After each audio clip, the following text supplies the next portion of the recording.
Hello, and thank you for joining us for Demystifying the Framework, which is a title that Peggy and I came up with that really sums up what we're trying to do today. We would like to introduce you to the arts framework, which if you printed it out is it comes into two giant binders worth of information. So we have pulled the very most salient, the very most helpful parts of that to present to you today. And so we're really excited that you're taking the time to do this training online and use the handouts and also use this presentation as your guide.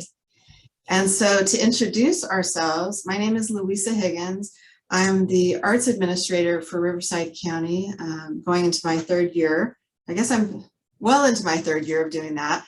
And as well, I'm a practicing poet and artist. So that's the background that I bring to today's discussion. I'm super excited to have with me my co-presenter and co-developer of this presentation and someone who I regard to be one of the very finest minds in arts education today, Peggy Burt. Well, thank you, Louisa. This has been a journey for us to unpack the framework and to really dig in deeply as to what is most helpful for our colleagues around the state. And I'm very grateful that Louisa had the vision to put this together. We sort of spent last summer digging into the framework and just had a lot of fun seeing that the framework contains a lot of empathy and joy. It really wraps our arts in a very holistic way. My name is Peggy Burt. I'm a dancer, first and foremost, was my whole background. I've been a dance educator for many, many years and a dance teaching artist. Now I turn my attention primarily to yoga and mindfulness practices, and I continue my work as an arts education consultant around the state of California, working with folks at the county level and the district level for systemic change to ensure greater access and equity to arts education for all students in our state. Awesome, thank you, Peggy. So our agenda for what we're trying to get done. Now, some things you'll see were designed for our in-person delivery or sometimes our Zoom delivery. And so normally we would do a welcome introduction. I think Peggy will go ahead and do a mindfulness exercise just as a way, if you're approaching this work and you're have a little bit of trepidation and need to kind of relax and allow yourself to connect with it, that's helpful. We'll do what's our why. So we'll dig into, why do we need to know about the framework and incorporate that into our work. There's going to be a lot of information today, but also some experiential, because I feel like we don't want to be talking at you. We want you to be able to process what we're saying in a meaningful way. And then we'll have a reflection and closing. So I want you to think of this experience not as a one and done, like that much material, you cannot learn it in one shot or just one drive-by experience with it. So we're inviting you to participate fully and think about, as you engage with this material, how can you be a leader in your district or in your county? How can you help with articulation and so on? So I want you to think of how is this practical and how can you use this going forward? Louisa, shall I do my mindful moment here at the top? That might be a good idea. Let me back this up. Okay. I wanted to introduce you to Louisa's visual and performing arts bird, which I really love because it has these wings. It has this flight. And I think it really is a great symbol and a great metaphor for what we're doing today. We're spreading our wings. We're bringing color and shape and form to this work, so that all of our students can be wrapped up in the color, the imagination of the arts. If it's a comfortable place for you to close your eyes, please feel free to do so.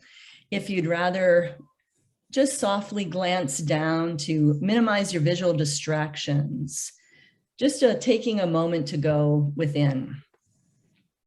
We talk a lot these days about social emotional learning, and how we really want our students to be self-aware and to have skills to self-regulate.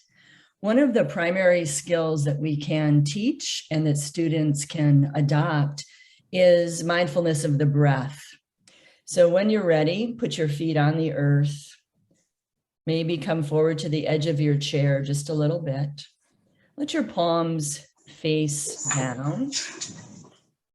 And we're going to imagine that we are just like a tree with our feet rooted to the earth and the crown of our head open, lifting towards the sky, just the way a tree extends its branches. As we feel ourselves rooted down, our spine is very much like the trunk of the tree. Feeling that our spine is full of light, lifted, tall. We stand steady, but we're also flexible in our branches and our leaves. They may sway in the wind, going with the flow of what is. We are in a time of great change and great uncertainty. So as we root down into the earth and feel ourselves lifting towards the sky, we can be assured that all will be well. Dip into this deep wellspring of well-being. Imagine, if you will, that the breath starts at the soles of your feet. And then with the next inhale, please draw the breath from the soles of the feet to the top of the head. And then on the exhale, softly allow the breath to flow back down from the top of the head to the base of the feet.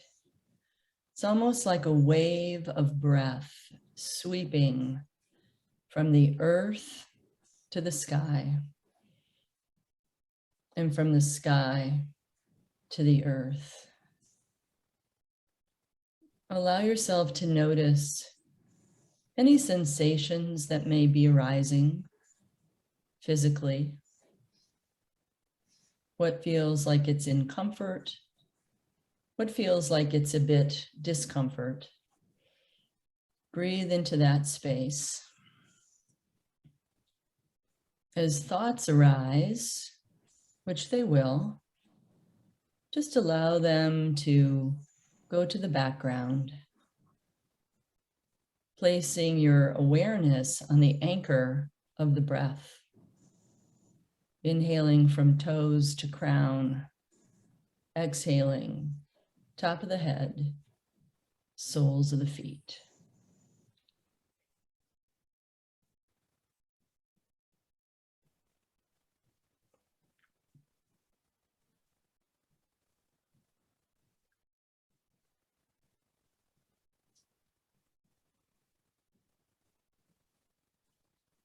Staying right where you are, please turn the palms of your hands upwards. And now imagine that the breath goes from the palm of the hand to the crown of the head,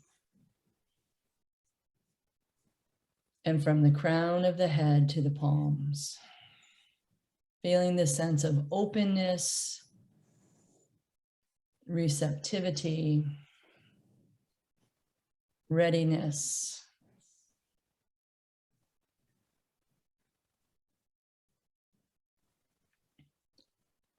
And then finally, placing both hands flat in the center of the chest, the heart center, and just acknowledging that we are all learners, that there's always more to learn on this journey of tapping into our own creativity, our own sense of well-being, welcoming this sensation of being open and receptive in this present moment. Our practice is now complete. Thank you.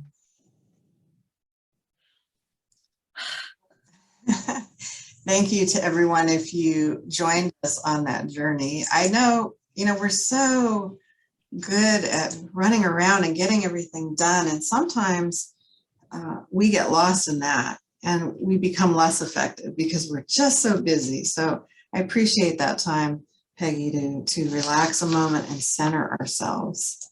Thank you, Louisa. So I'd love to talk about our learning objectives today.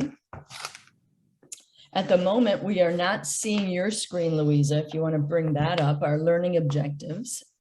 Yeah. So by the end of our training today, we hope that you will have a strong grasp on the purpose of the California Arts Framework that was adopted by the state of California in 2020. Hopefully you will feel very firm in how to decode and how to access the California art standards in all 5 disciplines. As you know, we used to have just dance, theater, music, and visual arts, and now we have as well a full set of standards in media arts. So that gives us now 5 disciplines. We'd love for you to see how the framework is a jumping off point to building curriculum. We know that the framework and the standards are not curriculum per se, but they help us build and support scope and sequence, units, and lessons, whether that be in the integrated arts or in discrete instruction. Louisa and I really liked how the framework brought forward the learning cycle and showing you how the learning cycle can really be a structural support as you work with your professional learning communities and your educators around that iterative process in the learning cycle. We're going to spend a little bit of time talking about the purpose and the practicality of assessments. That's another thing we'd like to demystify is ongoing assessments, rubrics, portfolios. And the framework really highlights some different types of portfolios that we've found to be quite useful. And then finally today, we'll go over some key priorities in arts education. I know many of you are looking at these very closely, and it is a shifting landscape as we navigate the times that we're in. Thank you, Louisa. Great. And then are you seeing my screen appropriately? Perfect. Okay, good. All right. And, I just added this, Peggy, because I got to thinking, I know we did the work of looking at certain chapters, and so I just wanted to call them out real quick. So chapter 1, visions and goals. Chapter 2, the instructional cycle. Chapter 8, arts integration. And chapter 9, implementing. So we don't name those as we're going along, but I wanted you to be aware of this is what you're learning about, chapters 1 and 2, and then chapters 8 and 9. And then the other chapters cover the specific arts discipline, but these are the ones that we really wanted to go over with you and make available. And so we get into what's our why. This is one of my favorite parts of the new standards. And, as somebody like many of us, I worked with the old standards for years and years, over a decade, and was very familiar with them. And it took some time to get familiar with the new standards and feel comfortable with them. And this is one of the pieces that I really appreciate. It has 6 philosophical foundations and lifelong goals. So it invites us to think about what are our reasons, what are our whys in arts teachers, and how do they work with our students along the course of their life. So the first 2 are here, arts as communication. So it's indicating the unique symbol systems and metaphors that we use in the arts to convey information. And then the second one is arts as creative personal realization. So developing one's own creative capacity. And as you're listening to these, start to think about which ones really resonate with you. And this is also one of your handouts that you should have in front of you, hopefully. The next 2 are arts as culture, history, and connectors. And I put in parentheses CRT or CRL. So that's really where we can bring culture into how we're teaching. Arts as a means to well-being, which is one of my favorites. I put in parentheses SEL. So that's that social and emotional component. Like how do the arts help us have emotional well-being? And then finally, arts as community engagement. And of course, if you're an arts teacher, you are really familiar with this about how your performances or your shows bring families into the campus and really engage the community. And then arts as a profession. So how are we setting up young people who'd like to pursue a career in the arts, towards that goal? And so if we were meeting in person, we would assign you at one of the philosophical foundations, and then have you discuss how these foundations support students in their lifelong learning in the arts, because we have them for just, a portion of their young lives. But our hope is that the arts stay with them through their whole lives in a variety of ways. And so since we're not, meeting in groups, this is something that maybe you can stop the recording for a few minutes and just journal about that. What do you think, Peggy? I think that's great. My take on these has really shifted throughout our engagement with these. We've heard from a lot of people that the well-being, the SEL really speaks to them, and the community engagement. But something that I always like to touch on is arts as a profession, because I think we often, I myself had the experience of wanting to be a dancer and having trusted adults in my life say that that's a very precarious career.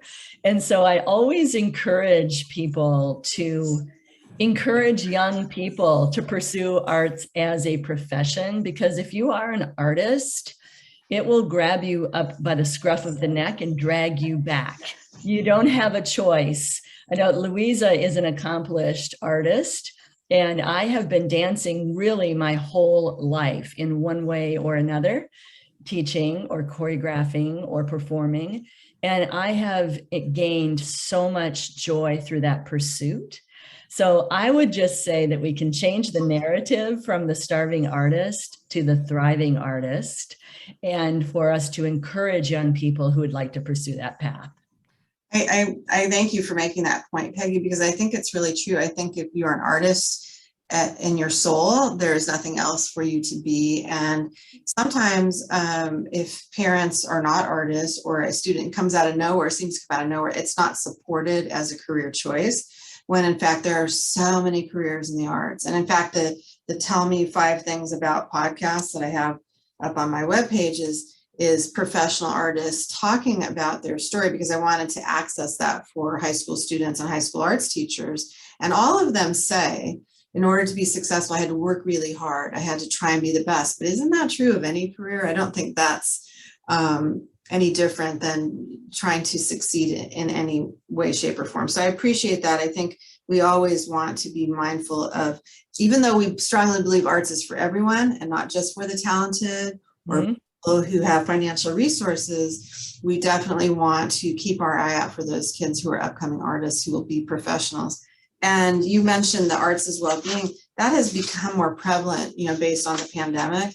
But in terms of my own personal story, I've told this many times, but when my son became very ill, and I had 2 other children I was raising, I didn't have time or access to therapy or medication. And I really was going through a time of grief, and I started painting like nobody's business. And I was painting at night in the garage. It was hot and sweaty. And I was kind of out of my mind, and that gave me a place to put all of those emotions. And so I feel really strongly about how the arts provides healing and hope. It absolutely saved my life. And so, the work that I've been involved in with, juvenile hall or alternative ed, it's really about bringing kids back to us and using the arts in a healing capacity. So that's kind of our personal pitch on how we feel about it. I invite you. Did you hold up the paper, the handout, Peggy?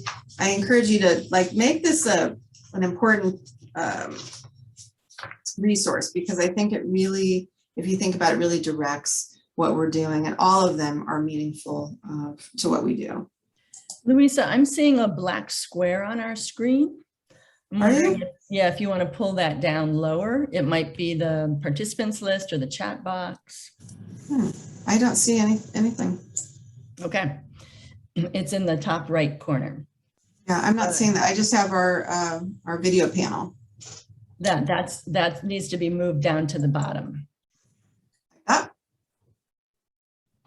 All right, the California Education Code. Perfect, thank you. The California Education Code says that all children, all students, all youth will have access to arts education inside of the school day, along with all other the content areas. In grades 1 to 6, the instruction will begin in grade 1. Now we often talk about inclusive of TK, pre-K, kindergarten, but beginning in grade 1, course of study through grade 6, including visual and performing arts. And that includes, of course, media arts, which used to be listed under visual arts, developing aesthetic appreciation for really cultivating the audiences of tomorrow, the lifelong philanthropists and people that love the arts. So we have both appreciation as well as the skills. And we know that each of the skills for the artistic disciplines take rigor and practice and ongoing support and dedication. So skills of creative expression. We talk a lot about putting students at the center. So we really want to make sure that students have those skills, tools, and methods to be able to access their creative expression. Through grades 7 to 12, it's the same thing. We have courses, and we know in the state of California, oftentimes middle schools are a place where we have lower access to the arts. So as we look at the system of K through 12 education in the state of California, we try to bring equity not only to all the grade levels, but to the art forms. Traditionally, music and visual arts have been more often offered because we had credentialed teachers in those forms. We now have new teaching credentials in dance and theater, and we hope to see more credentialed teachers in the schools for dance and theater in the very near future. Thanks, Louisa. So if you're thinking, what is the framework? Why do we have it? The framework unpacks the standards. It gives us guiding principles, and it's not curriculum as much as it's touchstones for how to develop curriculum. And we're going to do that with you by going through vignettes as we proceed through this presentation. But I mentioned the chapters that Peggy and I spent the summer studying before we created this presentation. And chapter 1 is advocacy, why we need to value and feel the benefit of the arts. And so this next little section is talking about the research that goes behind the arts disciplines, of which there are 5. So how do each of those create cognitive development? And so that is making the case for why the arts are so important to our students. So we start with dance, and I've kind of bolded out the most salient point, but it's communicating the solution through the symbolic language of movement. And I had never really thought of it that way. I'm sure Peggy did because she's a dancer. But, how do we convey something, through using our bodies, through movement? And so that has an impact on our cognitive development as students, because students are discovering problems and figuring out solutions. And also there's a high state of motivation because you have to really stay with it and pay attention in order to improve your performance. And revising and improving is a big part of the standards and what we're doing in the arts. When you talk about media arts, this is a fun one because it's considered a meta medium because we're really interacting with multiple things at the same time. And this is afforded to us by technology. So of course, this has really developed and become important over the last, say, decade. But you're not just playing with one thing, you're using sound and video and all that goes behind it to produce a film. It's really involved. And so that develops the brain by manipulating that interactivity, by playing with several art forms. And then, of course, learning the new technology. You can't be flat-footed on that. That is always evolving, always changing. So that's incredible for cognitive development. When it comes to music, that is probably the most researched and most reported on as far as how that cognitive development affects children, but it has a direct impact on many of our systems, developing reasoning, memory, language, fine motor skills. because music is activating our brain and it's getting those neural firing patterns going. And so, all of the research behind it is really showing, particularly young children who are developing their brain, it is really stimulating them and helping them to read earlier and to, really be successful in school. So can't say enough about music among all the arts disciplines. Then you have theater. And again, that idea of symbolic representation, to use one thing for another, that is a sophisticated process. And we do that through theater, and that helps cognitive development. And then finally, visual arts. I always make the connection when I'm working with schools on STEAM, how much scientists and artists are alike because of that observation. And we do observational drawing. So with visual art, students are comparing and contrasting, and they're making connections. And then history and culture comes into play. So again, you can see the arts, these 5 arts disciplines are so rich in what they offer in students' cognitive development. Louisa, I just wanted to mention, thank you so much. I think it's so important for our colleagues to really ground their advocacy in research. And Yes. Arts Ed Search has a wonderful search engine where you can put in any type of phrase or keywords and find cutting edge research in these areas. Also, our colleague Meryl Goldberg at Cal State University San Marcos has amassed a really great collection of salient research. And I think we shouldn't be afraid to really cite the research and the background. We hope that we've come a long way from arts are just the add-on if we have time. We really believe that arts need to be at the core of every student's education, but having the research to back that up and seeing that our framework is very, very rooted in advocacy. There's some wonderful quotes and some wonderful citations that you can take from the framework. And we wanted to really make that point that the rigor of the research can underpin all of our messaging. No, that's a great point. And thanks for jumping in with that, because that's the whole reason, we went through the cognitive development, because it's not, don't just do arts because it's a good idea or you like it. That is not the point. So we have already mentioned it is the law, it is in place. It has research that supports it. We have standards like all content areas. We have a framework and so on. So, Peggy and I are very much promoting the legitimate place of the arts in every classroom, throughout the states, and it has the research behind it. So we definitely want to use that wherever possible. And this is another great quote by Eisner, talking about the educational process is really about learning how to create yourself. And I love that, because he's speaking to the arts contributing to a well-rounded education. And I've been an educator for 29 years. And I remember first coming in the field, we talked a lot about whole child, that we didn't address certain parts and then leave certain parts empty or unaddressed. And so we are coming back to that way of thinking. You see, this quote goes back to 2002. We're coming back to that we're whole people. We're not just going to teach you 1 or 2 things that are designated the most important. We're going to give you the whole experience. So I think that's kind of what this quote brought to mind for Peggy and I, and why we included it. So I am delighted to go over the structure of the standards. You may know that our California Arts Standards were adopted in 2019, and they are grounded in the National Core Arts Standards, which has just a beautiful architecture, a structure.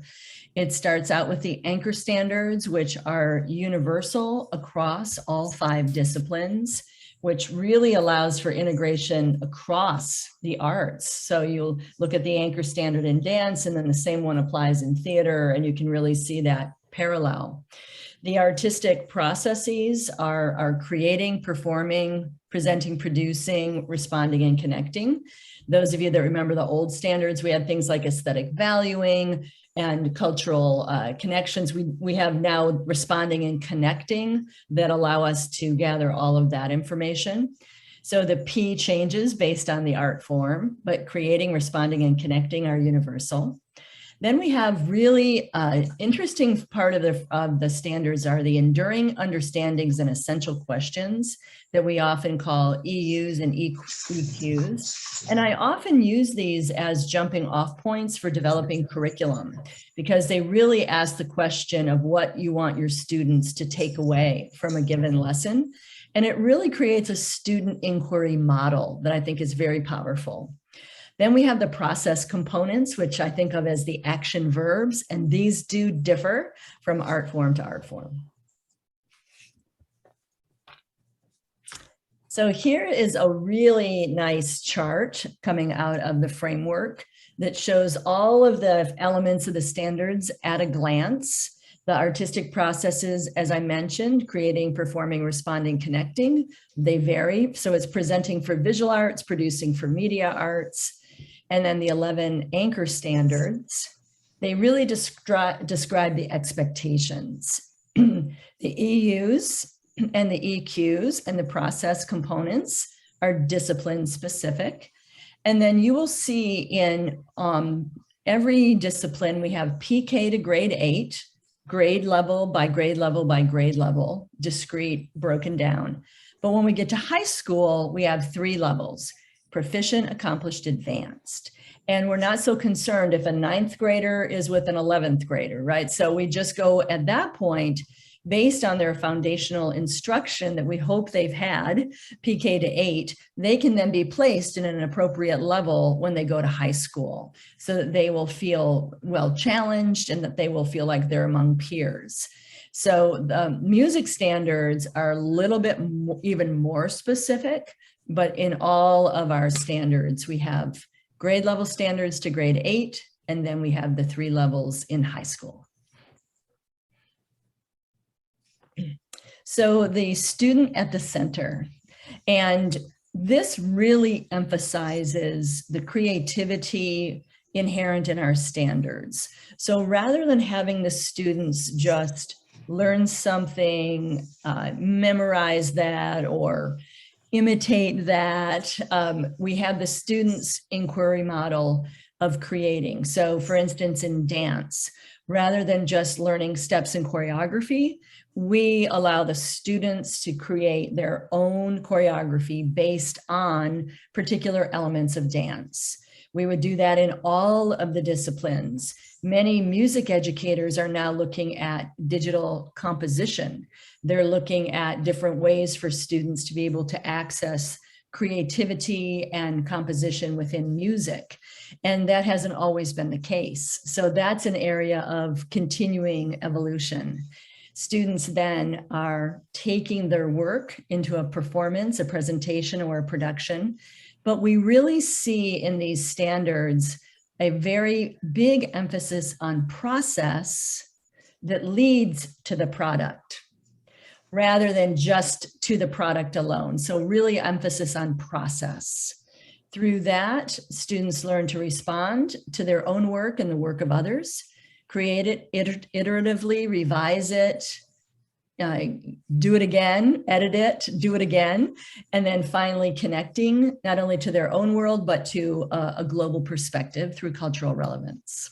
So I really like this graphic in the framework, and I think it can really be a launching point for some great conversations with your educators.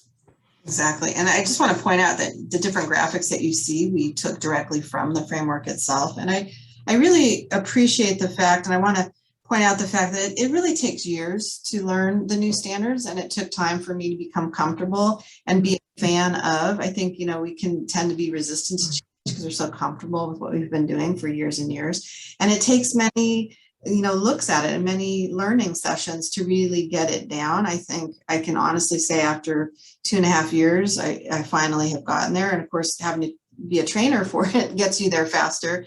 But there's new verbiage and there's new terms and a new structure. Peggy is indicating how it's process driven. So that takes some time, but I invite you to, keep chipping away at it, because you're going to find, I'm just certain that it really is meaningful and it really works beautifully. And so here's, I told you we're going to use vignettes from the framework. We also have quotes that we liked. And so this is one of it. As we change gears, we're going to try and work through the different our art forms as we are doing vignettes and the learning process. And so this quote I loved: art isn't just drawing, it's a puzzle you put together with your heart. And this is kind of, we're going to do a vignette that's based around first grade. And so I thought that kind of set the mood for that particular lesson. And so when you talk about process components, Peggy just mentioned them. These are the ones for visual arts. And so you can see for each of the 4 artistic processes, creating, presenting, responding, and connecting, they have these verbs that really tell us how it's going to be happening. And Peggy is a big fan of the word imagine, which doesn't show up in dance per se. But you can see there's a lot of verbs there that kind of set the tone for what we're going to be doing in those various areas. And the vignette that we came up with that was in the framework was based on first grade. And what we're after is collaborative exploration. So working, with groups or partners, and imaginative play. So the anchor standard there is under creating. We're going to generate and conceptualize artistic ideas. And then Peggy just referenced the EU and EQ. So what's our enduring understanding is that creativity and thinking innovatively is an essential life skill, right? We all know that. And then there's some questions that you can ask, what kind of attitudes and behaviors support creativity? What prevents people from taking creative risks? How does collaboration expand the creative process? I just was talking to an artist last night and she said, you always collaborate. So for me as an artist, that makes it better. That makes it more interesting. And certainly if you talk about theater or dance, some of the art forms, that's incredibly prevalent. You have to have other people. You work in groups. In music, right? You work in ensemble. So the process components, I just referenced them: imagine, plan, and then make something. So you're thinking it up, you're planning how to do that, and then you're going ahead and making it. And then the performance standard. We're going to have that collaboration to play around with some various art materials. And so we would be doing this in person, of course, if we were with you. Wish we could be with you, right, Peggy? Absolutely. It's fun. But if this was a lesson, then a teacher would share a book, perhaps to set it up, or a set of images that is the basis for imaginative play. And so then there would be a discussion about what does it mean to play around with the shape, to manipulate, to make it do different things. And so we're going to use a triangle in this particular example. So as students start to wane on their ideas, they have less to offer. The teacher can add suggestions and kind of push that along. And so I have a couple of images of triangles used to make a pineapple, or triangles used to create a penguin. So then the class as a group would brainstorm different things. So the student starts naming them, then the teacher kind of prods it along, and then the class starts working on what are the different things a triangle can become. So for instance, you could add legs and a hat or hair, or you can manipulate it to turn it into different things. So there's some more examples: a Christmas tree, a fish, a kite. So we're pushing along that notion of what are all the different things we can do. We don't have just one idea, we have many ideas, and we're doing that collaboratively. So then the next step would be in their sketchbook or on a piece of paper, students continue to explore with different shapes. You could add a circle or a rectangle. What does it look like if you turn it upside down, or it's bigger or it's smaller? And you see a few examples there. And so finally, after students have played around with it, they share their ideas with either an elbow partner in groups, and the teacher encourages that. The teacher wants that collaboration. And then they save their drawings in order to expand on them in future learning. And so when we are doing this exercise together, let me back up. We have, perhaps Peggy can hold it up, but we have an elephant as one of the handouts, and very simple elephant shape. There it is. And what we invite you to do, if you were with us, is to use a triangle, use triangle shapes. You can see Peggy started to fill it in. And what could you do with that image of an elephant and a triangle? And so over time, we have had all sorts of iterations of this, incredible actually, of triangles used inside the elephant, triangles used outside the elephant, in the background, color, black and white, 3D. It's really interesting with adult learners. And the first session we did this, we had a beautiful set of oil pastels, and they were working with them all day long. Like we couldn't take them away, right, Peggy? I mean, everybody wanted to do that. The fact of the matter is adults don't get enough of that time. But if you are in earnest in playing around with this particular activity, of course, the handout is there for you to use, but I invite you to set, 10 minutes aside to play with that. What can you do if you're manipulating triangles? What all can triangles be? And that just gives you an idea of how you can really push that envelope with students to imagine and then plan and then go ahead and make something. I like, Louisa, too, how this lesson, this vignette really emphasizes playing around with different art materials. So one time I was with an educator who is also a mental health professional. And she mentioned that when you work with different materials, they affect you emotionally. So for instance, if you work with watercolor, there's a sense of a free flow and it's very open and easygoing. And if you go outside the lines because your water bleeds a little bit, then you're like, oh, you're just going with where the water is moving. If you work with colored pencils that are very sharp, you have a much more precise kind of a feel to it. And it takes you into a different place in terms of your own expectations and the feel of the material. And you just mentioned oil pastel. Oil pastel is very earthy and very grounded, and it makes you feel like you're really steady and you can really get some deep, rich color. So I find it fascinating that working with different art materials, including like working with clay, creating some triangles out of clay is another very earthy and grounding, whereas the watercolor feels very much more ethereal. And it's interesting to think about the emotional components of different art materials and encouraging students to work with another. We often tell students, do your own work, don't look at anybody else's. But this one's so interesting that they get to work in a project-based learning environment where they're collaborating, they're sharing ideas, and maybe what one person says sparks an idea in another student. So I think there's a lot in this lesson, and I think that the vignettes really call to mind, the way that the arts can create a collaborative, creative classroom. And then if the teachers wanted to then correlate it to triangles in nature for science or triangles in math for geometry, those connections start to be made quite easily, I think. I think those are great points. When we put up these vignettes, like you may not be a first grade teacher, but the takeaway is that particular lesson was around creating and around collaborating. So we want you to take the essential elements and figure out, like, how do those apply to me in the teaching I'm doing? The point you made about different mediums feel different, I had never thought about that before. That's almost a class unto itself. If you had different materials and you worked with them and you kind of journaled on how do they feel.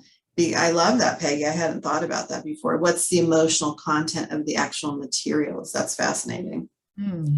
There's always more to learn. Constantly, right?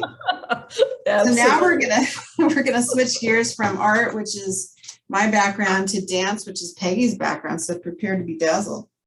Thank you, Louisa. So this is a quote from one of my favorite choreographers, Agnes de Mille. To dance is to be out of yourself, larger, more beautiful, more powerful.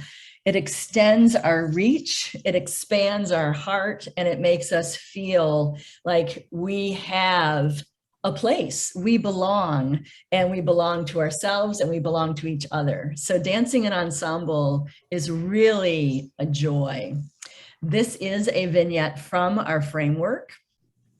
It is about evaluating dance performance at the 5th grade level. So students have quite advanced language skills, of course, by 5th grade. They are sophisticated in their verbal and written expression. We want to always give supports for English learners if we are working through speaking, reading, writing, listening. But this evaluation is about viewing something and then having a conversation. You can also do it as a written reflection. Our anchor standard is anchor standard number 9. This standard applies across all the art forms. In dance, apply criteria to evaluate artistic work. So as I mentioned, I've been a dance educator for many years. And when I have students watch dances, they often say things like, that was really cool. They were strong. It's very, general, and Generic. it is not based on what did you see. So I think of this standard and this process of evaluating dance performance to give students or adult learners the tools and the lens with which to see dance.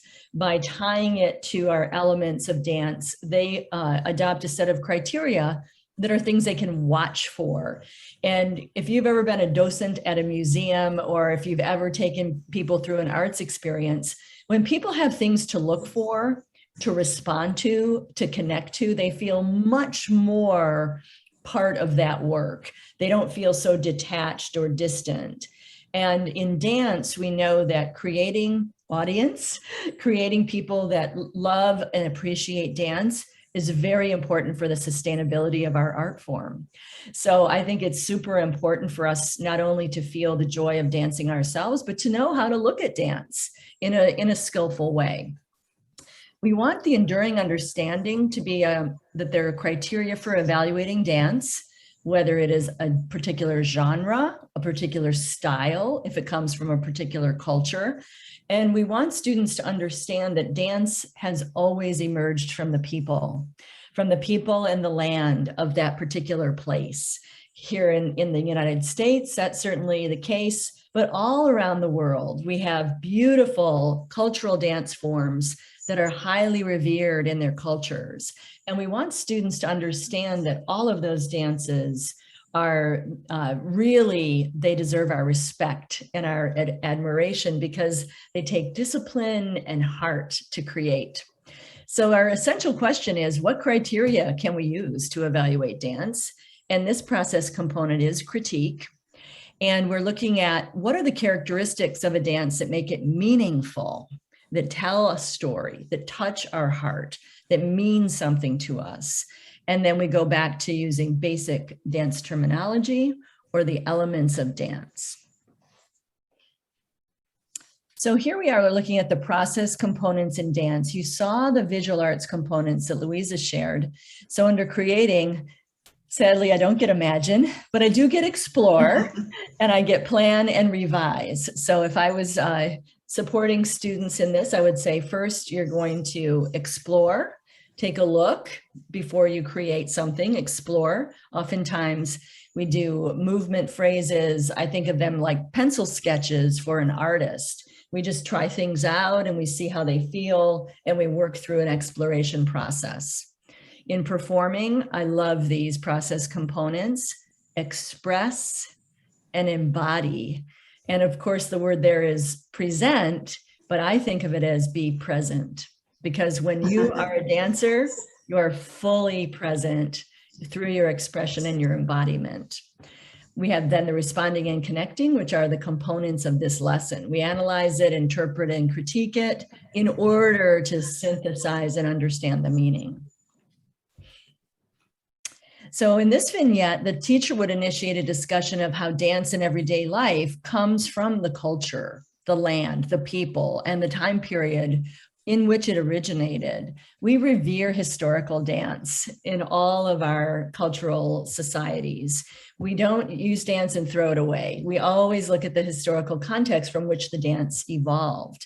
That's certainly the case in our American modern dance. It was essentially a revolution against the European ballet, and the early modern dance pioneers took their shoes off, and that was quite a revolution. Now we have something called postmodern. So there was another evolution beyond modern dance. So we're constantly evolving in our forms, whether they be modern forms like hip hop or jazz, but we're always looking to the past to inform the context. The teacher would lead the students in understanding that dances are often celebrations of life, birth, celebration of life and a person's life well lived in a memorial. They've been used as part of spiritual practices, events in daily life, historical events.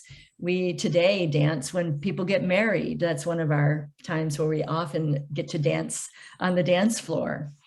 So cultural dances are really looking at what are the characteristics that create the specificity of a particular culture. That can be augmented by costumes, by makeup, by props, headpieces, but it's also about the way they use elements of space, energy, and time. Do they stay low to the earth? Are there lots of leaps? So we're starting to build dance vocabulary, and the teacher would guide the student to create a list of characteristics or criteria to observe based on the elements of dance. As the class discusses each criterion, they could list it on a graphic organizer.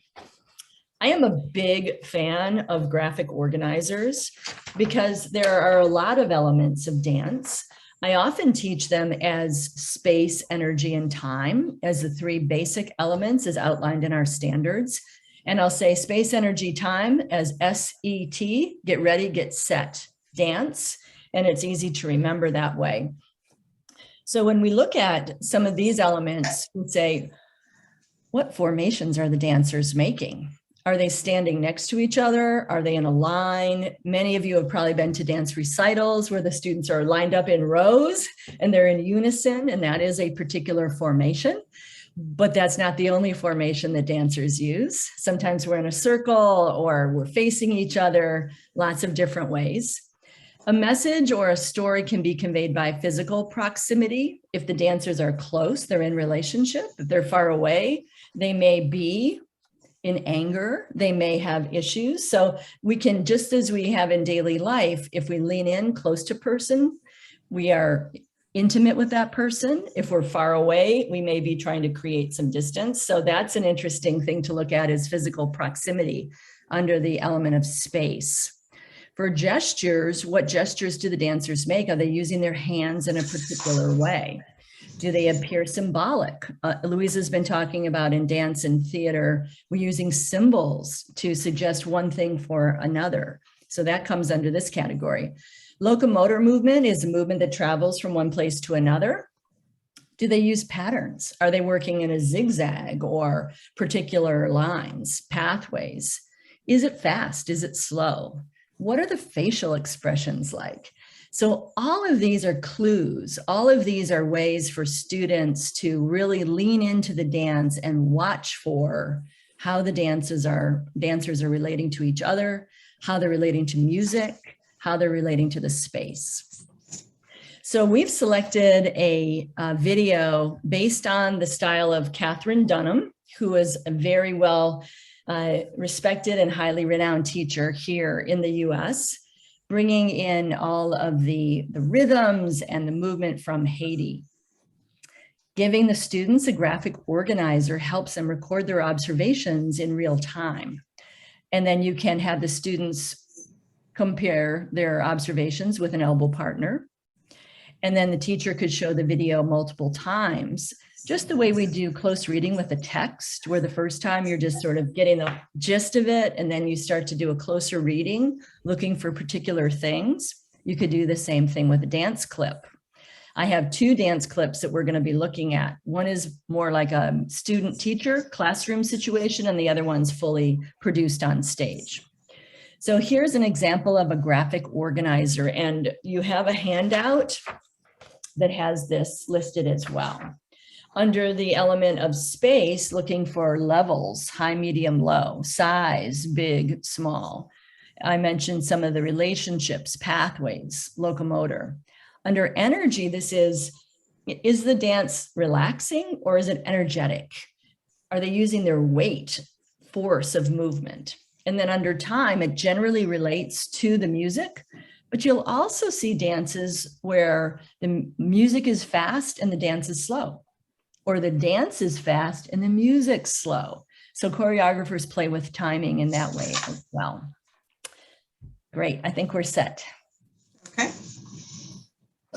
So here are our video examples. One is Yanvalu, the Afro-Haitian dance that I mentioned to you with student-teacher interaction. And then we'll be looking at Elvin Ailey's Wade in the Water from his most renowned work, Revelation, that many of you may have seen at the in Los Angeles at the Music Center or around our state and at different venues. This is one of the best known pieces of Alvin Ailey. And I just heard that during COVID, they did a digital rendition of it and that's available on their website. So I'm actually really interested in seeing that as well. But let's go ahead and look at Jan Valou and check out this Haitian style of dance.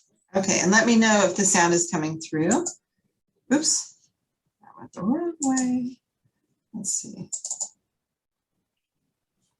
So I've got my essay written, and I've been working on it for about a week. So now I'm going to show you how I use Grammarly to...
Thank you, Louisa.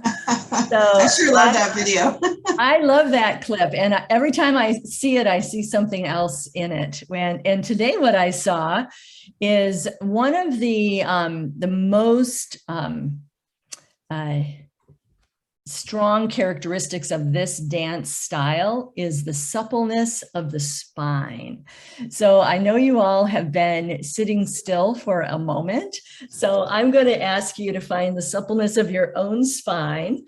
So go ahead and take yourself back in your chair a little bit and give yourself a little bit of space. You might put your hands on your desk. You might put your hands on your chair and then or on your lap, and then just let yourself ripple down so your back arches a little bit, and then you let your head fall, and then you come back up, and it's almost like your back is making a wave. So you feel the lower back arch, the mid back, and then you softly fold over, chin towards chest, you come back up. And it's just this feeling of everything is flowing down, and then everything is flowing back up again and all the way down. See if you can go a little bit, folding more at the waist and then curling and rolling up. For those of you that have had some yoga, you know that one of the ways we encourage suppleness in the spine in yoga is by doing a cat and a cow. So we're going to go ahead and do that. You can do it seated. So the cow is you lift your heart, you gaze up, and you feel a strong arch in the back. And then the cat back is round spine. Let your arms stay straight or almost straight, chin to chest, and reach your back round. Inhale to cow, heart lifts. You can look way up. And then curl, cat back. We link breath to the movement as well here. Inhale, lift the heart, and then exhale, round the cat back. 2 or 3 more like that. Filling your body with breath, filling your spine with breath. Feeling how supple your back body and your spine is, just like those dancers. And then allow your arms to do the same sort of ripple, going up and then down. So you may have noticed in this video that they're making these waving gestures with their arms. And that is perhaps to signify birds flying or ocean waves flowing with an ebb and flow, because dances come from the land and from the people. So it may be that they have seen palm trees swaying in the breeze. It may be that they're looking at the ocean shore, and that is how the dance developed. So when we looked at that, we saw the space with those two dancers going side by side in physical proximity because they were learners, they were students. But what I love is their facial expressions. And I saw it very strongly today that there was a big smile on one of the dancers when he was trying to move his shoulders, because it takes a lot of coordination to do your shoulders at the same time you're doing your ribs and your back. And he was like, oh, this is hard. So it's really funny that they were playful and they were joyful in this sort of classroom setting. And of course, as Louisa has mentioned, if we were in person, we would have a whole group conversation. But I'm interested to hear, Louisa, what did you see today in that video that made you smile? Of course, I've seen it a number of times. It actually brings back a memory where I was at a hip hop conference and they had Afro-Haitian as a class you could take. And I was kind of dressed up. And when I came into the room, they're like, oh no, Louisa, you'll be dancing, take your shoes off. I'm like, okay. And I remember that, trying to isolate everything and do that. And it made me smile too. And I just like the video because it really shows the joy of dance and just how it's not just your feet, it's your whole body. And he's smiling, he's trying to please the teacher, he's trying to follow what she's doing, but he's having fun with it. So, you know, I've probably seen the video a dozen times, back a positive memory. And I think it really is illustrative of the joy that is inherent in that particular art form. I love that. Thank you for sharing that. I'd love to see you do your Afro-Haitian dance that you learned that day. You know, I have no shame. I just got right in it because I love to dance. You know, I do. I love it. It's not that I'm so proficient. I'm kind of average, but it just creates so much joy for me. I just love it. Thank you for naming that, because I know when I was teaching dance at the middle school level, you know, students would often come up to me and they would say, I'm not as good as so-and-so. And I would say, well, did you enjoy dancing today? And they were like, yeah. Well, I'm like, well, keep with it. But wherever you are with your dance today is where you're meant to be today. And this idea of, you know, I want to be the best, or I want to be the most skilled. I mean, we started doing, you know, circles where the student could be the leader and go in the center and kind of like do a move, and then everybody would do it. And they became choreographers, sort of, you know, they didn't even realize they were becoming choreographers because they were exploring movement. They were just trying things. They were building on something that they had done the day before. And it was so exciting to see them access dance without trying to live up to a particular ideal. And I think that that is part of our oral tradition as teacher to student, is really encouraging students to find their own spirit within the dance, rather than measuring up to how high your leg needs to be or how many turns you're doing. You know, that old model, that old conservatory model is really not what we're talking about here. We're talking about explore. We're talking about find out what's possible with your body and the music in space, in ensemble, and that's pure joy. All right, absolutely. I'm ready to look at the second clip, Louisa, if you are. Okay, let's get that one. You booked a cozy Virgo mountain cabin with a kitchen where everyone can chef. But the thing... Excerpt from Revelation by Alvin Ailey, Wade in the Water.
Jesus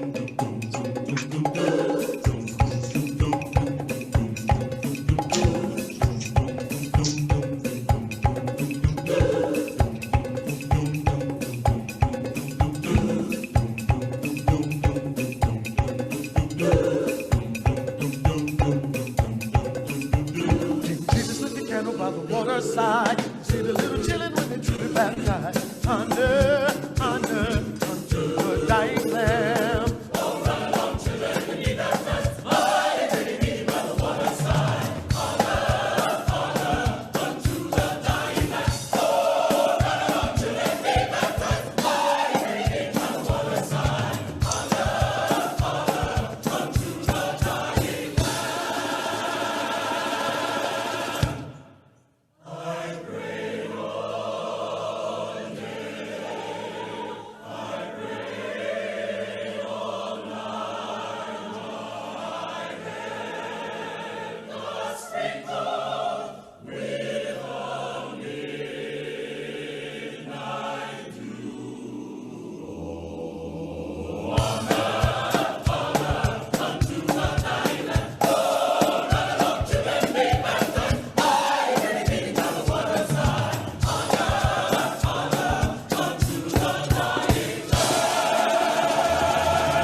That's great, Louisa. I know we could watch that all day. I could, We for could, sure. we could. So this is a place where I would encourage the students to look at their graphic organizer. This was a fully produced, beautiful professional dance production that also added those elements of costume, of prop. They created a stage set with fabric and what that symbolized, and have students really grapple with what did that mean from their own cultural context. And some students might recognize that it was baptism. Other students might not. Some students might say, oh, when they brought the silk across the stage, I could see the water moving like waves. But the continuity is that the dancers were using that suppleness of spine, and they were using their hips and their shoulders in that way that evoked water. And so this idea of the suppleness of our spine being like waves is such a rich metaphor and a rich symbol. You can look at the tempo and the duration of the music, where sometimes their movements were sharp, like the music was sharp and fast. Other times when they were walking forward, their movements are slow and steady, even though the music's going, going, going. So looking at the juxtaposition of tempo.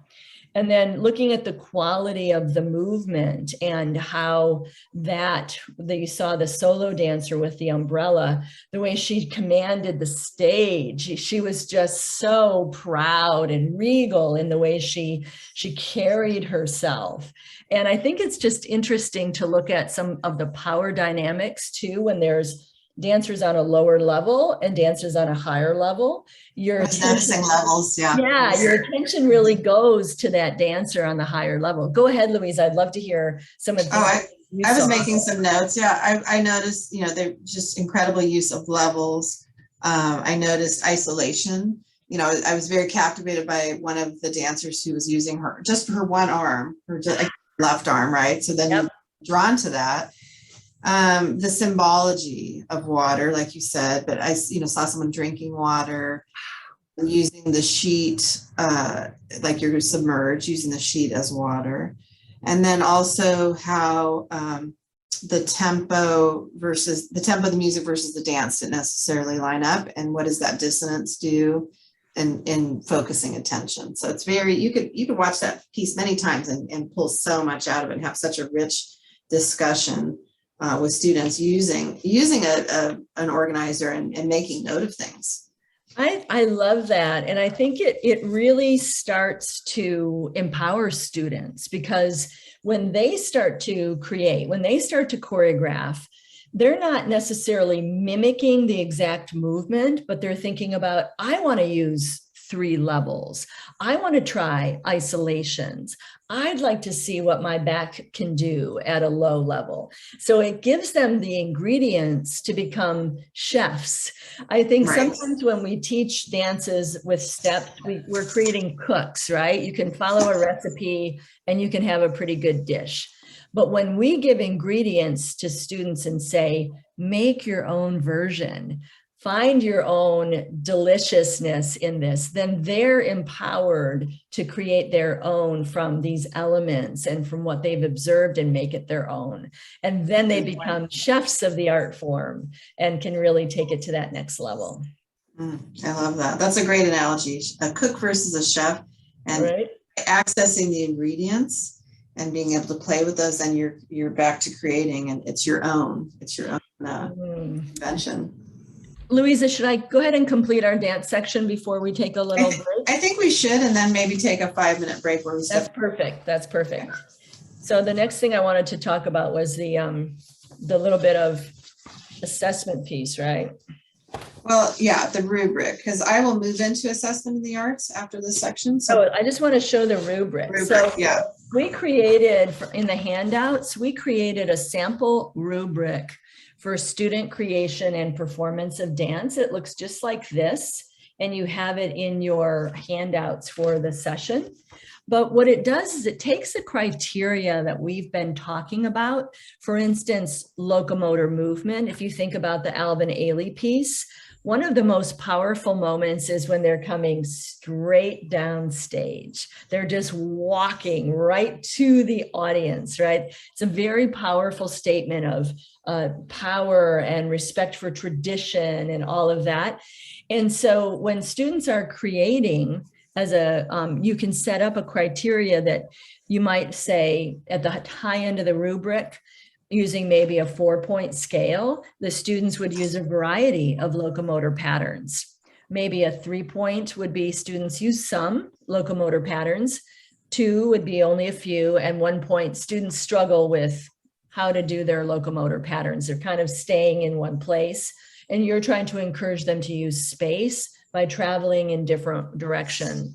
You could also work with tempo and how the students relate to the music, whether they align with the music, as Louisa was talking about, or if they decide to go against the rhythm with some intention, how they use pathways, how they use level, and finally, how they use their energy. So you can create your own criteria. I suggest that you have the students come up with ideas for what they would like to be assessed on. And then it doesn't become like a right or wrong answer. It's just, it gives them a framework to improve, to progress, to make their dances more complex, more interesting, more fully featured and textured. And then on the other handout, we gave you a blank to do sample rubric for arts assessment, because of course this method can be used in any of the art forms, not just dance. And it gives you a little bit of a handle on using criteria, having students understand those criteria so that they can self-assess, they can assess their peers, and they can assess performance that they see in a professional context as well. Right, that's why we gave you the blank, because of course we don't know, we know that you're not all dance teachers viewing this, but this idea of rubrics can be used in any arts form. And talk about buy-in and student empowerment. If you create a rubric with students, it's like, isn't that human nature that we want to know what standard are we being held accountable to? What level? What do we need to, you know what I mean? Instead of it just being given to you to participate in it. I think that's really powerful. And that's something that the framework definitely advocates for, the use of rubrics. And we're going to go into that in our next session, part of the session. So I'm going to take a few minutes bio break, Peggy. And that'd be great. I'm going to set my timer for 5 minutes. We'll keep the recording going, but you can fast forward us in just a moment. And the next slide you'll see will be assessment in the arts. So that's how you'll know where to fast forward to. Okay. Or take your own break. Or take your own break. Yeah, take a break whenever you'd like. It's video world. We can't stop you. Thank you, Enjoy. Louisa. All right, I'll see you in a minute.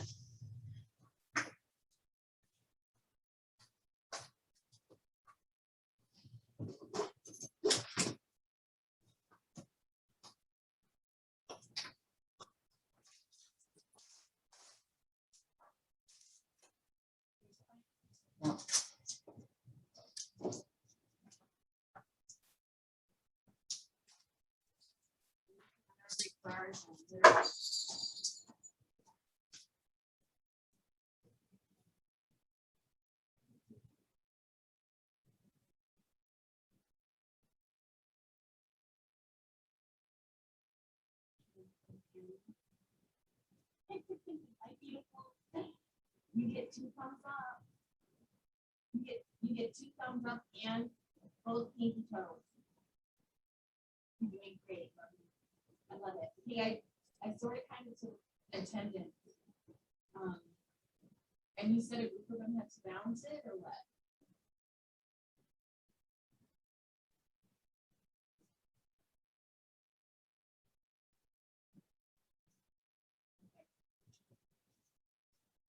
No worries.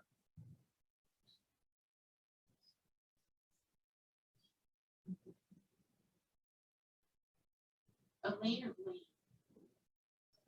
Elaine, okay.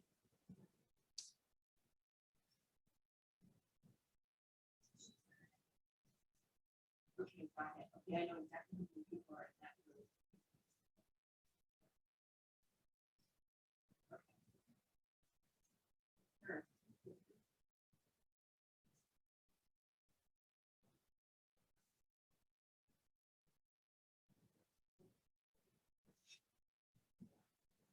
They had 1, 2, 3, 4, 2, 4, 6 people.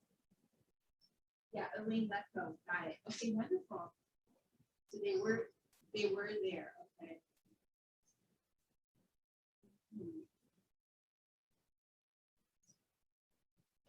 Right, yeah.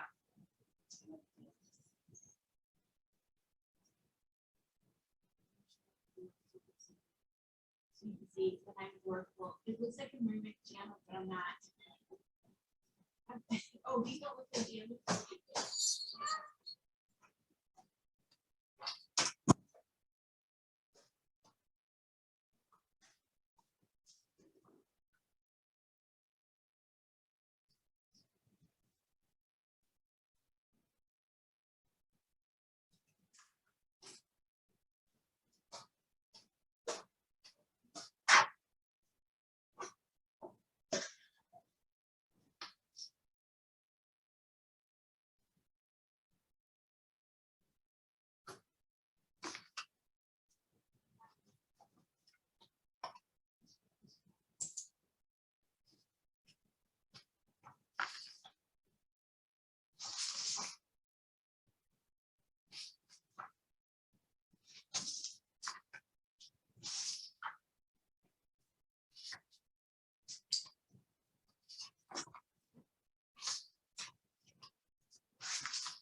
You're back.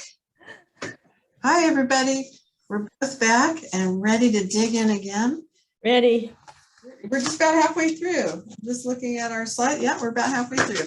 So, Peggy talking about the rubrics is a great segue into our next section, which is about assessment in the arts.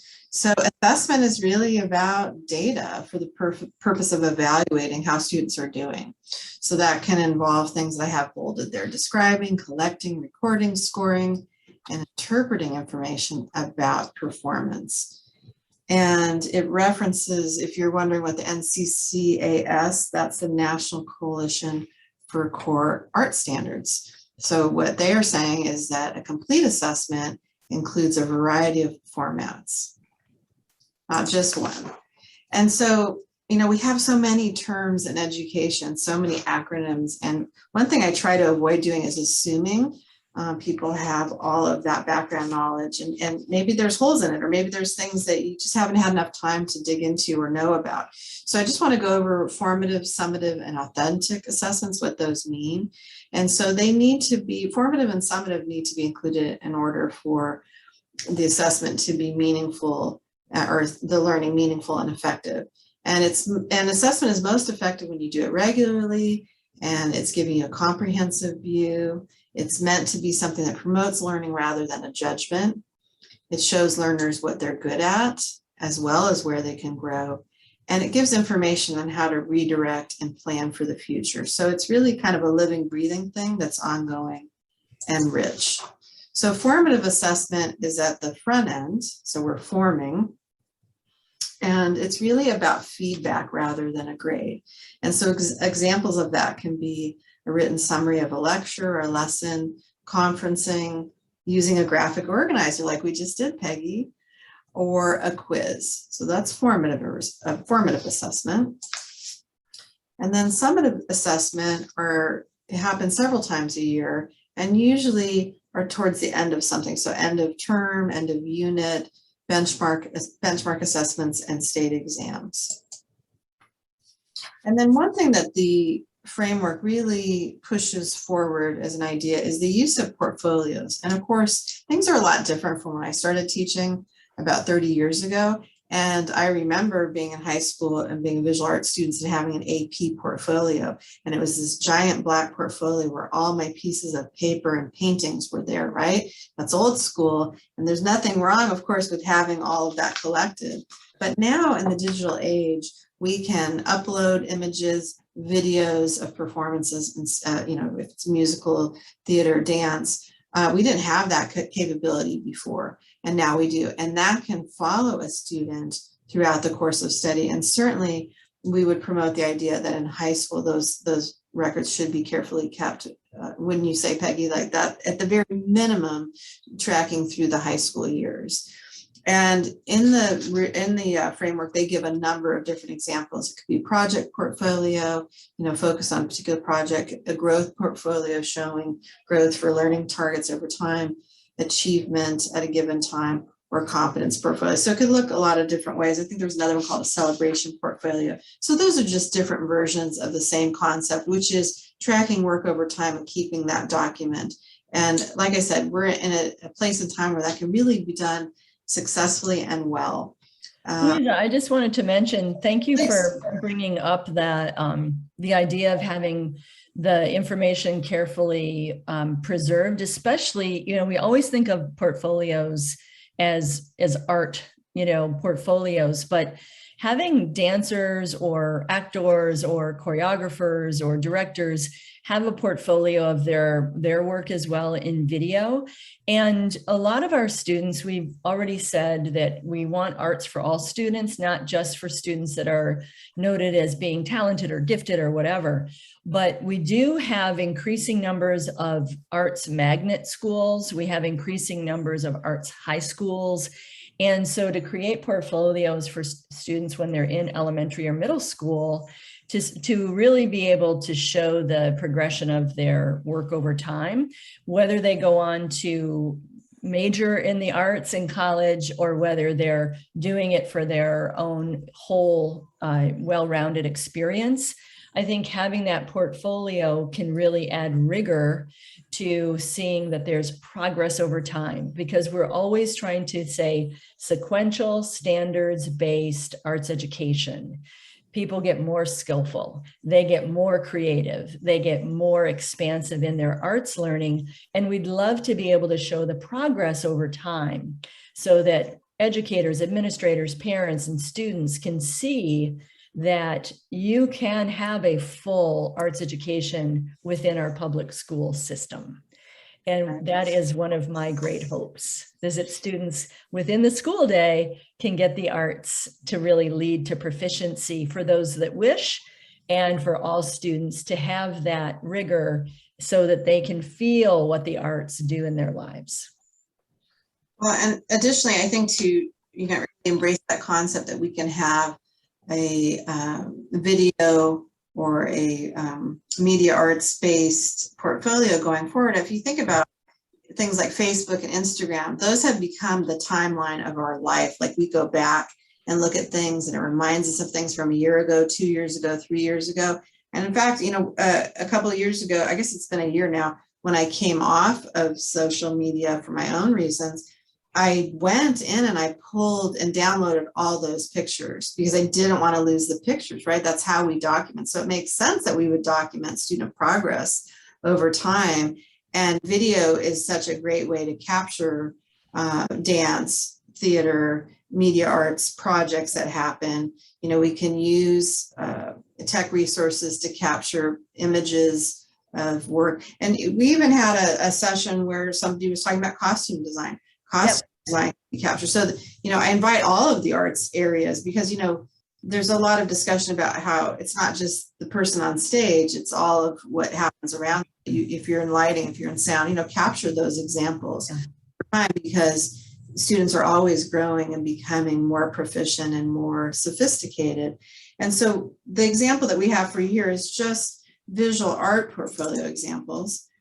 There's not a ton online to look at. So I hope as this idea gains steam, there'll be more, and that teachers will share with us examples. This is visual art, and you can see in a very effective and small amount of space, they're able to capture so much of their artwork and show what it is they want to show about their progression. So like this particular artist, you could see there's a 3D piece at the top. So 3D works very well in this format. And then this person is doing a lot of like graphic novel and comic type work and showing it, and then does work with color. So the artist is able to show off a variety of approaches. You can see there's an artist statement at the beginning of these. So we really want to advocate for this and push this forward as an idea whose time has come. And going forward, we really want to give students the best, most effective way to preserve and present their work, particularly as they move on to more advanced training and are able to show it to other people besides us as the teacher. I think that's really important. And I really like the way you get kind of a look into the artistic mindset of each of those artists. It's like a snapshot in time. So by seeing multiple pieces, you see these different facets, very different than going to an art show and seeing one piece by that student, right? True. That's true. And well, I think that's common to all artists. Two things. One, I've noticed with visual artists that I work with, I can walk into a gallery space and recognize somebody that I know before I see their name attached to the picture, just because I start to know what their work, and that could be any kind of work, right? It looks a certain way, depending on the artist. I also think the artist statement, I don't know if that exists so much in other art besides visual arts, Peggy, but being able to put into words what you're going for, I think is an important concept to say to the audience. And of course, the audience is going to interpret the way they interpret, but you can say, this was my intention. I think that's interesting. I think so too. And I think that is an underdeveloped skill certainly in dance choreographers. There's an ongoing debate about whether you should even tell the audience what your intention was for a particular piece of dance. I've had that debate with colleagues. But I think giving people I've had that debate with poets, like, don't say what it means, let them right, right. let them So figure it out. sometimes it's your own viewing that provides the context, but I think that people do enjoy understanding where it comes from or what your overall intention was. I think it does provide more meaning and more connection. And I think as a teaching tool, it's really worthwhile for students to really pull Yes. depths of their own thinking and their own creative process, right? I remember years ago, I had a student who's incredibly talented at painting dragons. That was her thing. She was amazing at it, and in watercolor. And so I wanted to submit a piece to a very prestigious show.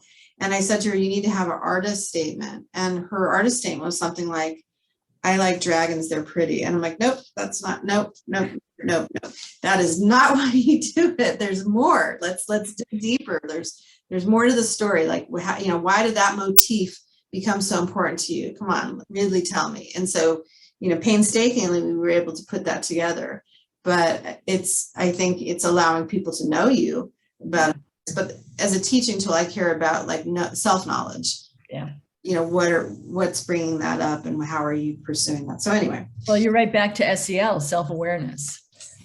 Sure. And this was long before we were talking about self-awareness. Right. And I've seen this student, as an adult person, and we've joked about that I pushed her, to like examine what are your reasons? Why are you bringing this artwork forward? So in any case, well, switching gears yet again to another section of the framework that we believe is critically important for you to know about, and that's around arts integration. So here's another quote about how the arts produces synergy between content areas. And that can look a number of different ways, as we will explain. And this is a definition that Peggy and I both value that comes from the Kennedy Center. So arts integration being an approach to teaching where students construct and demonstrate understanding through an art form. So there's a creative process. It connects an art form to another subject area and meets evolving objectives in both. And so both, I think, is the key word there. And so this is a graphic taken from the framework. And basically, it's indicating that there's 3 ways the arts can show up in schools, 3 variations. And so the top left is arts as curriculum. So that's arts being taught exclusively. So you have a visual arts class, or you have a dance class, you have a theater class, and that's all that's being taught. Then you have arts enhanced curriculum, where you have another content area and you're using arts to enhance it, like you're adding a song or you're adding a dance to perhaps social studies or perhaps language arts. So you're trying to kind of increase the effectiveness of that curriculum by adding the arts. And then finally at the bottom, you have arts integrated curriculum, where the arts content is co-equal to another content area. It could be another arts content area. So in fact, incorporating like say music and visual art together, or it could be arts and another subject matter. So this is an example from the framework that shows, as Louisa just beautifully put, this co-equal emphasis across the disciplines. So this would be an example of dance reading the standard as 2nd grade, and in this idea of selecting appropriate characteristics to movements with adverbs and adjectives, which I find that to be so fascinating that within the dance standards, we already have a connection to English language arts and English language development. But the emphasis in the dance standard is to demonstrate kinesthetic or body awareness while dancing the movement characteristics.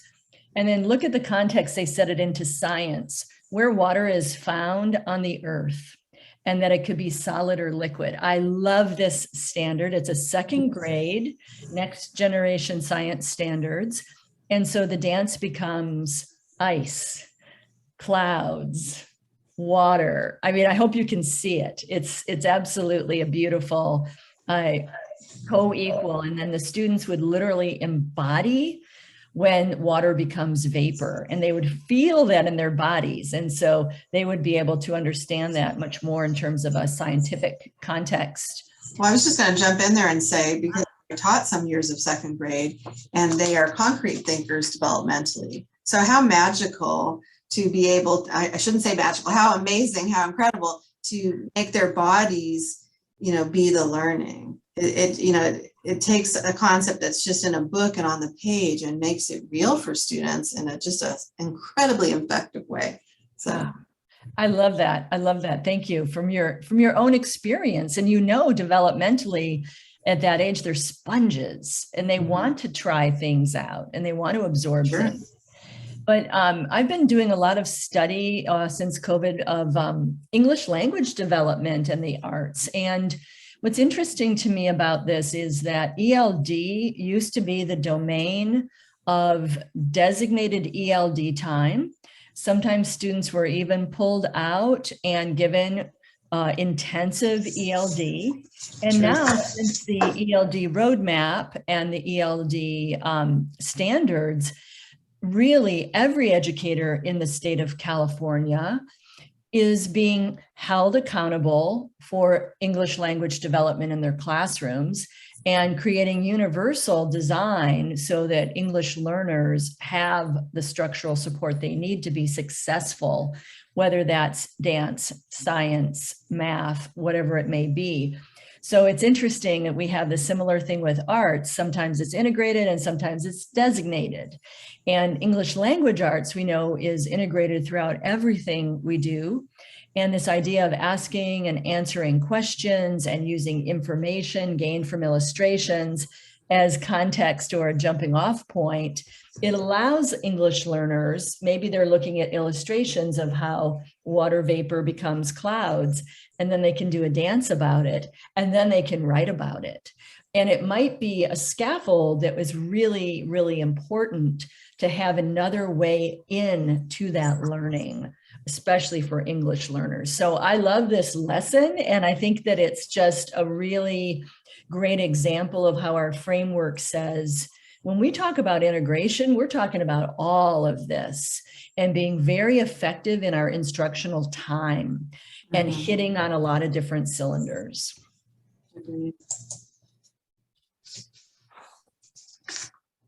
So the first part of that Venn diagram where we had those three circles is arts as curriculum. We often refer to this as arts for art's sake or discrete or dedicated arts instruction. And if a school has a credentialed music teacher, an art teacher, a drama or theater teacher, or dance teacher, their approach is most likely arts as curriculum. They're teaching just the art. Students will develop the knowledge and skills, standards-based in that art form. And we have these state standards that we've said are connected to our national core art standards.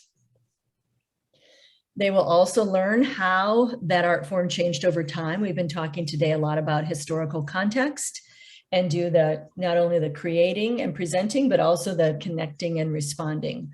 All of that, we believe, is part of arts as curriculum and should be beyond the techniques and skills of the art form. When arts are used as a device or strategy, we call that arts enhanced. Over the years, this has been seen as integration, and oftentimes it's more enrichment or enhancement and doesn't really lend to the objectives of the art form. So for instance, if you're learning the ABCs and you sing them, you're not necessarily learning about vocal music, right? If you're using it as a hook, the teachers are not really bringing up the standards or the techniques of that particular art form. They're just using it as a way for students to be engaged. Nothing wrong with it as far as it goes, but we want to be sure that people don't confuse it with integrated arts curriculum. We want to make that distinction between. So in arts integrated curriculum, we have the approach to teaching and the vehicle for learning, where students are meeting objectives and perhaps are assessed or create rubrics, or they're understanding that their performance will be evaluated in some way in both areas. So in the example that we gave, they would have criteria for their dance, and they would have criteria for their science learning. That's a leap for some teachers, but we've been doing professional learning in arts integrated curriculum now for a number of years. And we're seeing that teachers are becoming, especially TK6, are becoming more and more and more comfortable with having the art form and the other content areas. Arts integrated curriculum can also be arts that are integrated across disciplines. So it could be vocal music and dance, could be dance and theater, it could be visual art and theater. So we also think about integrated curriculum across the arts disciplines. But in the most important part is that the objectives are mutually reinforcing. Here's our quiz. Did I go a little too fast there? No, you're good. That's plenty. Okay. How about if I read the example and then you supply the answer? So if you are joining us, via a recording, I'm going to read out the example. Please think in your head what you might imagine is the answer, and then Peggy will share the answers. So basically for each example, you're trying to decide, is it arts as curriculum or arts for its own sake? Is it B, arts enhanced curriculum, art kind of as an add-on, as a hook? Or is it C, arts integrated curriculum, where you have two equal pieces, the arts and another content area or another art form? Okay, so here we go. Ready, Peggy? Ready. Okay, example 1, students dancing to understand scientific concepts. And just a disclaimer, a couple of these could have more than one answer. So we actually referenced this example, students dancing to understand scientific concepts. What could it be, Peggy, A, B, or C? At its very best, it is C, arts integrated curriculum, as long as the science standards and the dance standards are articulated to students, to learners. When it's done in a lighter touch way, it would probably be arts enhanced curriculum. It'd be a B, okay. Example 2, a student participates in a jazz band. So what would that be, Peggy? That would be curriculum. Hopefully it's within the school day. Students have their hands on beautiful, beautiful musical instruments. They're working together in an ensemble, and that is arts as curriculum, letter A. Okay. Example 3, students learn about the tradition of Thanksgiving and do macaroni turkey hands. A couple things wrong with this example, because we would probably call it fall holiday at this. Right. And macaroni turkey hands, eek. Anyway. I know, it's so funny because there's so many things here. I mean, I know most of my friends and family didn't eat a turkey this year for the fall holiday. They had fish or they had vegetables, right? So there's like a whole lot going on with macaroni hands, turkeys, and Thanksgiving, and calling it now the fall holiday to honor our indigenous Native peoples. So yeah, it is wrong on like lots of different levels, but it would be arts enhanced curriculum, if you could even call it arts curriculum. Certainly. Well, we made up these examples, so right. Good or bad on sort purpose. Of like a circle, line through it. Don't. It's like, wah, wah, wah. Yeah, no, don't do that. Don't do this. All right, example 4, students preparing a musical theater production during the school day. What could that be, Peggy? So this one is interesting because musical theater is one of my specialties, and I often see musical theater done as learn this, sing it, learn this, dance it. And when we were preparing this example, I was thinking about the co-equal understanding of dance, music, theater, and potentially with the scenery and the lighting design, the visual arts. But it's really important for teachers and artists who are bringing musical theater productions into the school day that they go to the rigor of the art form. So for instance, if you were doing Thoroughly Modern Millie and you were talking about the way that we danced in the Roaring 20s and we did a Charleston, that you wouldn't just teach the dance, but you would talk about the historical context. Where did the Charleston come from? What were people wearing in that era? what was the historical context of the play and of what was going on in San Francisco at the time. So I think it really speaks to arts teachers to really dig in deeply to their content. But I would say that this is arts integrated curriculum across the art forms if it's done well. Or it could be A, right? Or it could be simply curriculum, right? Right. Okay. And then last but not least, example 5, students learn about the 13 colonies and sing a song to remember the colonies. Just like the macaroni hands. This would be arts enhanced curriculum. Right. Well, there's definitely some nuance and subtlety in some of those examples, but we thought having a quiz would help you process that a little bit better. What are the 3? Not so simple, really. Yeah. Yeah, it's not so, it's a little sophisticated, but over time, you'll get the hang of it for sure. And here's another tool that we really love. So this is the Standards app, and it has totally changed the way I approach curriculum development. It is the California Standards. Not only do they have arts, and as you see, we've changed from VAPA, Visual and Performing Arts, to Arts, A for Arts. So it comes up first in the list.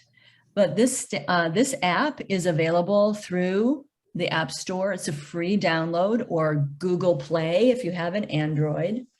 And it has K through 12, PK through 12 standards in all of the disciplines. So what I love about it is if I'm putting together a particular lesson, like I was working on Harriet and the Promised Land, telling stories through dance, I can look at the English language arts for a particular grade level. I can look at the dance for a particular grade level, and I can see how those things line up. Besides the ones you can see here, Career Tech Ed, Computer Science, English Language Development. It includes Health Education, which also has relationships to dance, History, Social Science, Math, Physical Education, School Library, Science, and World Languages, all in one place, all searchable. And it is a fantastic way to become familiar with the standards, to pull standards for curriculum development, to use it as part of your professional learning community. And it's just it's just beautifully done, created by the California Department of Education. And we found, Louisa and I, as we've been going around doing the training, that not everybody has heard about it. So we want to be sure to spread the word and let people know it's a free download, it's a free searchable app, and it's just fantastic. Yeah, it's a wonderful resource for sure. All right, this is our last vignette. And this is really the part of the framework that talks about systemic change. And it talks about the idea of the framework is saying, these are all the components you need to have a comprehensive arts education program. Not only do you have to have excellent curriculum and excellent teachers, you also need to create articulation from TK to 12. So this vignette from the framework talks about developing a music feeder pattern. This is a very real life example. I recently was involved with a district here in LA County that was grappling with this very question. What should students have at the elementary level to make sure that they're ready for middle school level and high school level music? And in this particular district, they had orchestra, they had band, they had jazz band available at the high school, but their programs were shrinking and not growing because they didn't have good feeder schools. So we're really trying to look at what's needed to design and implement a music feeder pattern that's part of a comprehensive arts ed program. So I'm going to read a little bit of the vignette from the framework about establishing a feeder pattern. And I would love for you to think about this in your own context, whether you're working in a district or in a county. And also, this is for a music feeder pattern, but the same thing could be applied in the other art forms. The following illustration is provided as an example of some of the questions, approaches, and considerations to design and implement a music program. This LEA, Local Education Agency, brought together all of the people that were interested in music for their students, whether that was community members, parents, teaching artists, credentialed teachers, to be inclusive of all students, to meet the needs of the local context, and provide students with uninterrupted learning in music as they transition between school levels. In forming the shared vision, the group agreed that they believed all students should have the opportunity to learn music through performance on a musical instrument. They recognized that this meant all schools would need to develop a music program aligned with the standards that provided grade level appropriate foundational instructional experiences necessary to achieve the result. So the exercise is to think about, what do students need at the elementary level? How can we provide equity so that all students have the opportunity to learn music? When we've taken this vignette to groups previously, people asked, is the voice a musical instrument? I say yes. I say that we can develop our voices to be a musical instrument, just like we're holding a violin in our hand or a flute. So consider voice as well. At the middle school level, what do they need in terms of access, equity? What are the budget considerations for renting instruments or music stands or particular facilities? How can we communicate the value to teachers, parents, school counselors who are helping students create their schedule? And then finally, at the high school level, how can we communicate to everyone that this is a sequential program that's been built from elementary to middle to high school? And we can encourage students to go to the most proficient levels, honor band if they wish, of world music with drum circles, who knows, but having students have access to instruments all the way through without regard to socioeconomic status or ability to pay, making sure that we have equity, we have budgetary rigor, that maybe it's within the LCAP or maybe it's other sorts of ongoing district funding. And finally, that we create a communication system so people understand this is what's needed for music instruction per our standards in the state of California.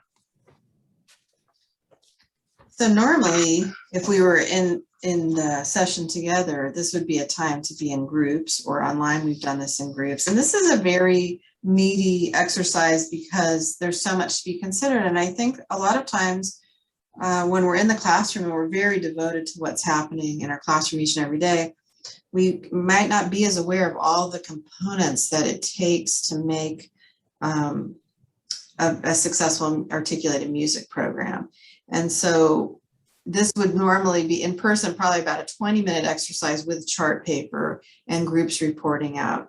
So if you have the time, you might want to challenge yourself to list all the components that you think would be involved in such an undertaking, because this is what districts do all the time. This is what districts have to do, and to varying degrees and results. And so this is a graphic that we pulled from the framework, Peggy, right? And this is usually what comes out of the discussions, the 10-minute discussions online or the 20-minute discussions in person. Not necessarily this graphic, but all of these elements are things that have to be considered. Yes. So Louisa and I have been fortunate to do strategic planning together, strategic planning at the county level and also at the district level. And we find that these are the components that are really necessary. And we were so happy to see that they were contained within the framework, that not only do we need curriculum, which is what we often think about, not only do we need materials and equipment and instruments, which we often think about, we need buy-in for staffing, for scheduling. We need proper facilities. We need to make sure, especially within COVID, that students are safe. We're hearing about places where they're practicing music outdoors, or they're putting bell covers on the end of instruments so that students' respiration doesn't flow into the air. You know, it's interesting that safety has taken on a whole nother dimension in the age of COVID. But in order for us to have a robust, comprehensive arts education program, we need to think about the entire system.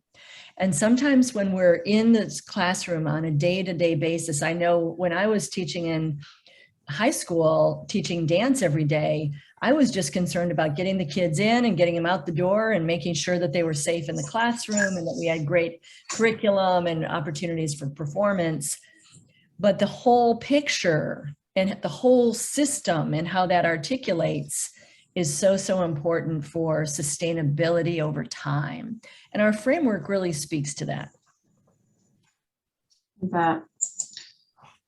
So our last section that we'd like to share with you are educational priorities. And these are all named in the framework. And of course, this one should be very familiar at this point. The 5 competencies as outlined by the collaboration, or excuse me, the Collaborative for Academic, Social, and Emotional Learning, which is known as CASEL. So these are the current best practices in the the current best practices in the arts call for integrating SEL into arts learning throughout a student's education. Obviously, you could probably glean from being with Peggy and I these past couple hours that we feel very strongly about social and emotional capacities and how they're so easily accessed through the arts and contribute to a student's well-being and overall well-rounded education. Another educational priority that's named in the framework is cultural relevance. And we just wanted to put up here, this is a publication put out by California County Superintendent's Educational Services Association, so CSESA. And I'm the region lead for our county, as well as San Bernardino, Mono, and Inyo County. Each county has a named arts lead, and each county has an associated region. So this network is driving and elevating a lot of work in the state of California, moving the needle forward with a set of free PD modules called Creativity at the Core. And if students see themselves in the curriculum, they are more likely to be engaged. So we invite you to check this out and also their website and look into those different modules. Do you have anything to add to that, Peggy? No, thank you for naming that. And they continue, the region leads, the county leads, as Louisa mentioned, continue to develop new modules all the time. These are all free and accessible on csesaarts.org. And I think that you're going to be doing some work around leadership this year, I understand. Yes, Louisa. that's right. Working on Module 12, Leadership in the Arts, which is being completely revised because the previous one, though excellent, is about 10 years old. And of course, so much has changed in education. So I invite you to check that out because it will really address, it's really addressed to school site leaders, district leaders, county leaders in the arts. So we're going to try and have as much practical information and lots of videos and handouts for you to use. Fantastic. Also, another incredible educational priority is English language learners. So research, and Peggy's been involved with this in LA County, research is beginning to show that EL students who engage in arts integration become more proficient in English as compared to their peers. So as I mentioned, LA County is doing that. They're in year 2 of 5, is that right? Year 4. Oh my gosh, this is old information. Tella, or I'm mistyped it. Teaching English learners through the arts, which will be available broadly at the end of the research study probably in another year or so. Okay, so what we know is that more arts and designated learning time help students to succeed in becoming fluent and becoming reclassified. Diversity, equity, and inclusion.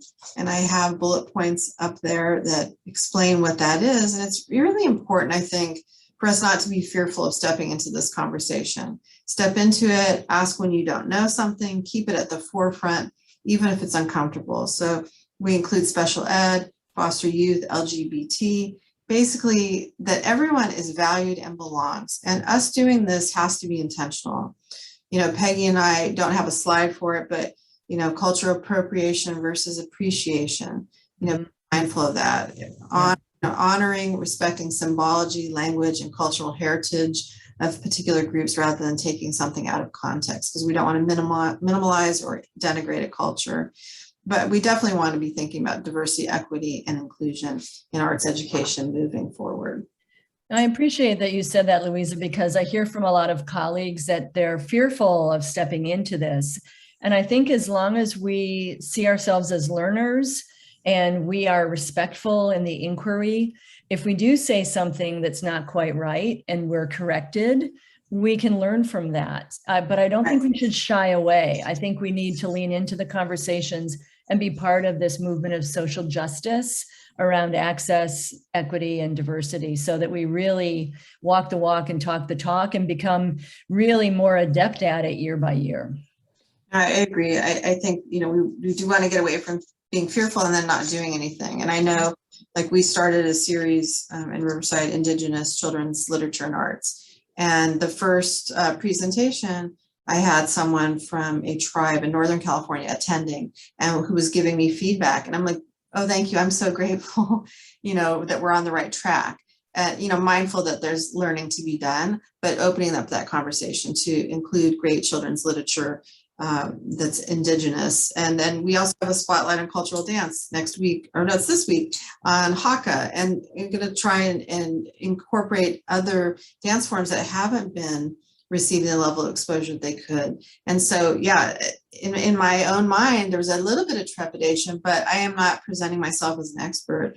I am merely the vehicle to try and open that conversation. Hopefully that we move that along over time. Fantastic. Peg, wrapping up. So this is the conclusion of our learning today.